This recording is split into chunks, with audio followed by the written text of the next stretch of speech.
Episode 214. This week we're talking about the bite scale. Why do we need to know about the bite scale?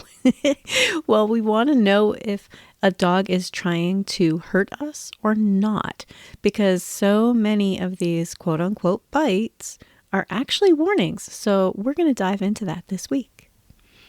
You're listening to the Creating Great Grooming Dogs show. I am Chrissy Neumeier-Smith. I'm a master groomer, behavior specialist, master canine stylist, a certified professional dog trainer, a certified behavior consultant for canines, a bunch of other things. I'm also the dean of academics and an educator at the Whole Pet Grooming Academy. And this, my friends and colleagues, is the show where we talk about teaching pets to be good for grooming and other types of care. Let's jump right into the bite scale. Dr. Ian Dunbar came up with the bite scale, and there's a link in the show notes. I will make sure there's a good link. But it's a great way to classify what kind of a bite this is. Because we have owners say, well, he bites, or he bit the groomer, or, he put his teeth on us, but he doesn't try to hurt us. Let's really look into this variety to figure out how severe a bite is. What we're trying to do is help everyone stay safe. So not every time that teeth touch a body is aggression. I know, it's crazy. But honestly, I think sometimes bites are confused with playing. A lot of our dogs, think about how they play with another dog. They're putting their teeth on them. Not every time an animal puts their teeth on you is because they are trying to be aggressive, behaving aggressively. Sometimes they're just goofing around and playing with you. One of my guys, one of his favorite things to do is to tug on a ball that's in his mouth, and we tug on it together. And I actually kind of hook his canine teeth with my fingers and pull him around. He thinks it's great. I trust that dog entirely. I could put my foot in his mouth and he'd be like, "Arr," and he looks vicious, but he's not going to try to hurt me. It's part of how he likes to wrestle. So let's separate out first play behaviors versus aggressive behaviors. And I'm not saying that it's okay if it's play. I'm saying that it's let's see, how do I want to word this? A mutual contract if it's play. Like it takes two to have fun. If one party is not having fun, then it's not play. I don't mind wrestling with my dog and getting my hands in his mouth or my foot in his mouth and goofing around and letting him put his teeth on me. I do it with one of my guys, but not the other one, because one of my guys loves to wrestle that way and is very, very gentle with his mouth. My other guy does not enjoy that kind of wrestling. So why would we do that? That's not something he enjoys. And he doesn't really have great bite inhibition. You might not have heard the term bite inhibition, but bite inhibition is when a pup or a dog has learned how to use their mouth very gently. They're very aware of how much pressure they're using. It's something that they often learn while they're still with their mama and their litter mates, and then, of course, continue to learn throughout their life. One of my guys doesn't have it. The other one is fantastic with the amount of pressure he uses with his mouth. Play styles are different, but play, if everybody is enjoying it, it's play. If one is not enjoying it, it's not play anymore. And I'm not saying it's going to be appropriate play. It totally depends on the individuals involved. I wouldn't want one of my guys to be using their teeth playing with a stranger or a guest or a child, but with me, it's fine. With some of our flyball friends, that would be okay. As long as everybody's having fun, it's all right. So not every time that teeth hit a body is because a dog is being aggressive. And I really just want to make that part clear. Now, here's where we have to start thinking, well, let's talk about the severity of a dog bite. Because I think most of the time, what we're really seeing is a dog who is giving us warnings. Level 1 is they're fearful or aggressive, kind of out of control behavior, but they don't actually contact the skin with their teeth. This could be the dog that does a quick air snap. They're biting at you, but they don't actually make contact with you. They don't touch you. Sometimes, I know it's not a bite, but herding dogs do a muzzle punch. You might never have experienced that, but their mouth is closed, and they just very, very quickly try to show you exactly how things could go down if their mouth were open. It's a display for them, like, okay, I'm telling you to knock it off. And that fearful, aggressive kind of behavior is sort of that I'm doing a quick air snap. That dog didn't miss. I think it's really important for everyone out there to know a dog who air snaps and doesn't connect did not miss. That dog was trying to tell you something without hurting you. And I think when we see that, we need to back off and go, how can I help this dog be more comfortable? And that, for a lot of us, is kind of a foreign idea. We still hear an awful lot of like, oh, well, we're not putting up with that, are we? And we're going to put on the muzzle. But I want you to think about like, wow, we really pushed this dog to a point where they're telling us, I'd hate to have to hurt you. This is a time for us to go, wow, okay, let's back off and figure out if we can find a way to make this comfortable for you. But if we just jump directly to more hostility, which is often what happens, the I can't let him win old school stuff. If we just jump into that, what happens is that we have a dog who's like, well, level 1 bite doesn't make any sense for this person. Maybe I need to ramp it up. Maybe I need to be more extreme. Those level 1 bites, the dog who chose to not even put their teeth on you, oh, that's a gift. I want you to start seeing it that way. That's a dog who's like, I am trying to negotiate with you. And very likely, there have been other signs before that you didn't notice. So the more we learn about animal handling, the more we learn about body language, the more we learn about trying to help them be comfortable, the more we're going to start noticing things before an animal feels like they need to do that real quick air snap, no contact. That's a level 1 bite. It's not even a bite, right? But it's a level 1. This dog is not trying to hurt you yet, but it's a warning, a big warning, and we should take it seriously. And not necessarily just by adding a muzzle or adding more straps. We should think about why this pet felt so uncomfortable that they wanted to behave that way and make us go away. Now, level 2. Level 2 is that there's skin contact with the teeth, but there's no puncture. This is a dog who there may be like a little nick or a little bit of a scratch, because usually if something like that happens, our instinctive reaction is to pull away. So sometimes we end up getting scratched by a tooth, but they are not trying to hurt us. So that's another version. Level 2, they quickly grab you, but they don't leave any marks. Now, I want you to think about how much self-control that takes. We're not used to thinking about bites in terms of self-control, are we? It's a bite or it's not. But what if this is the second level of warning? Like, lady, I told you, please stop. I've tried to tell you 5,000 different ways. I'd hate to have to hurt you. Now I've put my teeth on you. But imagine you have spikes on a glove and you reach out really, really fast and grab something and try not to drive the spikes into what you just grabbed. For them to move their mouth that fast and tag you with their mouth and not leave a mark is because they are literally trying very, very hard to not leave a mark. Take it as a gift. It doesn't seem like a gift, I know, but take that as a moment to say, this dog is under a lot of stress. Now, I know that sometimes people don't want to believe that aggression is a fear response. I know sometimes I hear things like, no, he's not afraid. He's just a jerk. But I want you to consider this. We behave aggressively when we want something to stop. When we're uncomfortable, when we're afraid, or when we're just frustrated. And think about that. If a dog is comfortable with it, they do not behave aggressively. So even if you don't want to necessarily think that this dog is behaving fearfully, they're still behaving aggressively because this is how they're expressing, I am really uncomfortable with this. Make it stop. And we can make it stop. We want these dogs to be calm. We want them to be comfortable. And we want them to cooperate with us. We are trying to teach them to trust us. So a dog who does a quick bite that doesn't leave a mark on your arm or on your hand, that is a gift. That's a dog saying like, really, I'm at my limit. I'm still negotiating with you. I'm still trying to get you to stop. Take it as the gift that it is. It's a gift.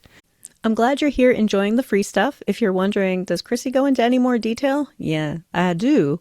I do that in the Master Groomer Behavior Specialist program, which is about 9 months to complete. We meet every week and we have modules online followed by live recordings. And then at the end, you're doing all sorts of the techie stuff that really doesn't fit into this podcast. So if you are interested, the next round of Master Groomer Behavior Specialist starts on Monday, July 6th, and that round will meet at 7 p.m. Eastern every week on Mondays. So that's Monday, July 6th. If you want to know more, wholepetnh.com and look for the Master Groomer Behavior Specialist program, or you can go to creatinggreatgroomingdogs.com and take a look around there too. Level 3 is when that bite actually punctures. All right, but not a full-on, full-depth puncture. You might have some bruising. It might only be one of the teeth leaves a puncture or up to 4 teeth leaving a puncture mark, but it's just one single bite. And sometimes like bruising or a scratch because we pull away. Can't help it. Now, sometimes thinking about that bite, that one is the one where the dog is starting to lose their control a little bit. They're like, I am willing to hurt you. Leave me alone.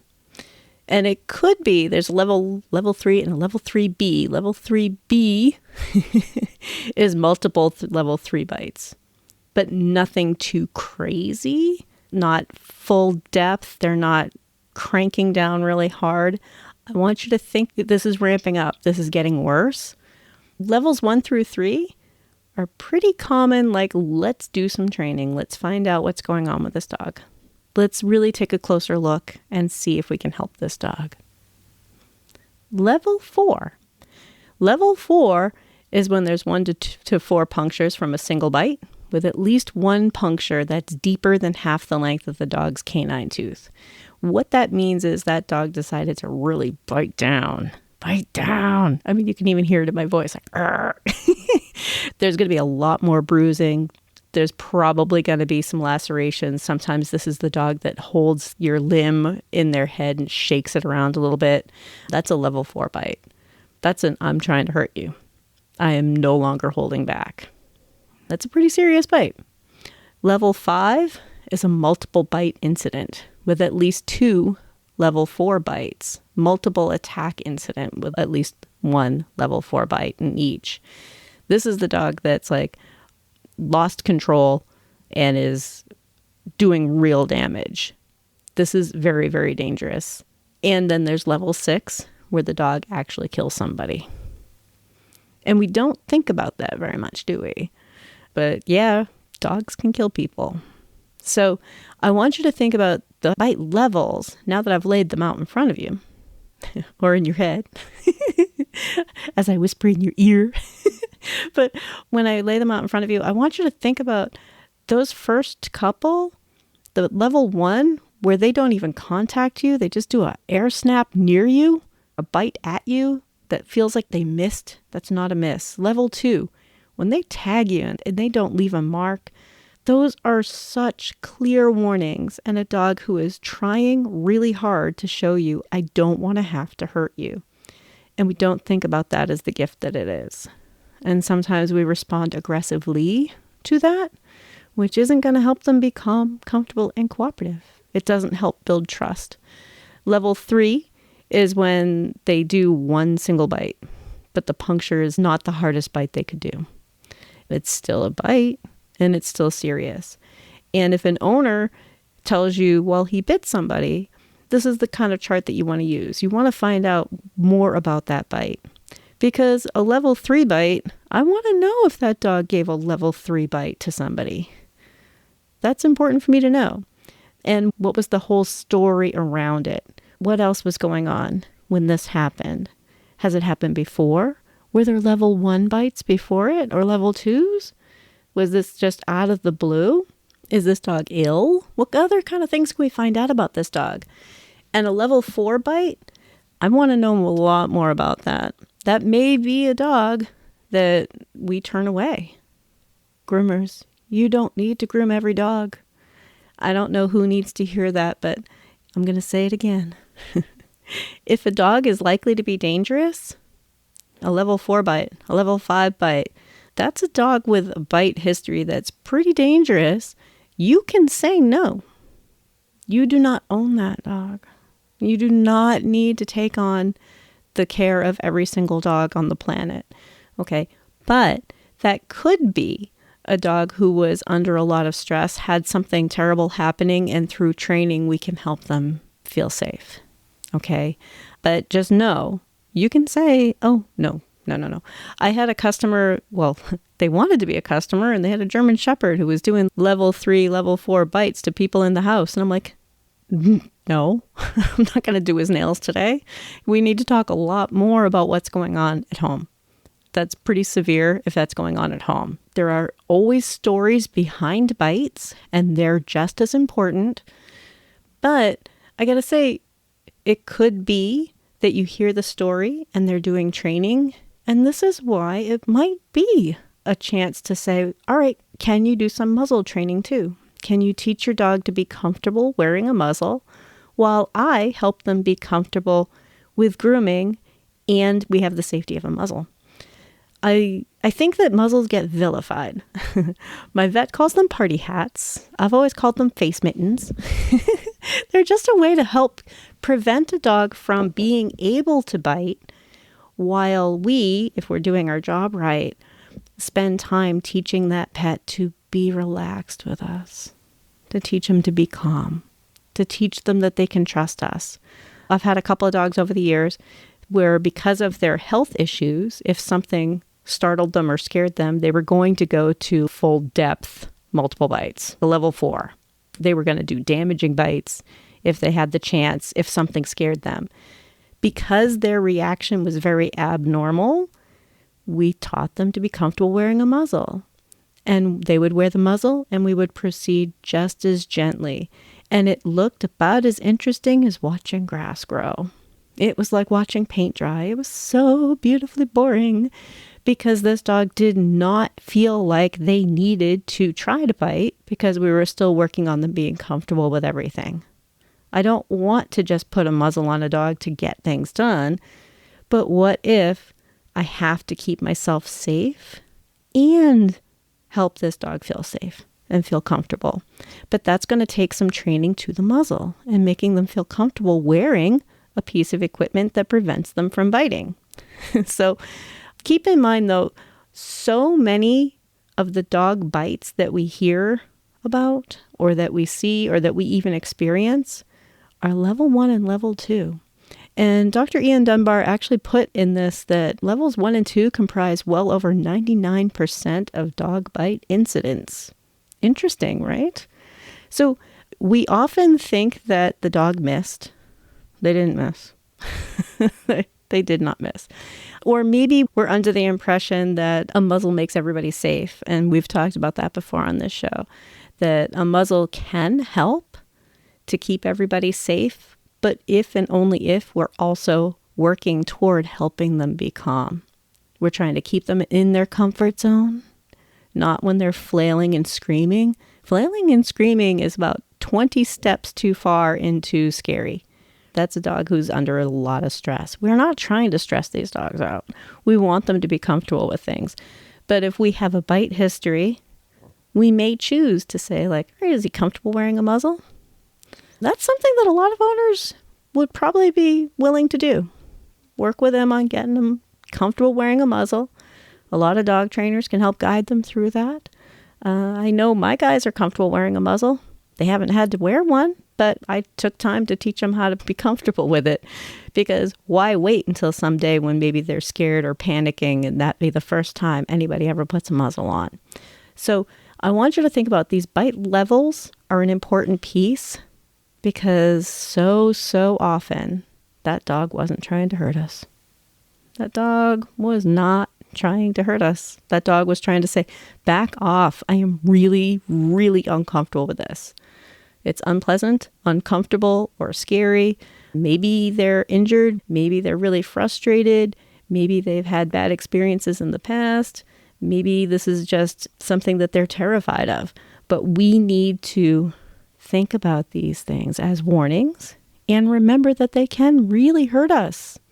They can do some real damage, and most of the time, they're not trying to. And I want you to see it as a gift.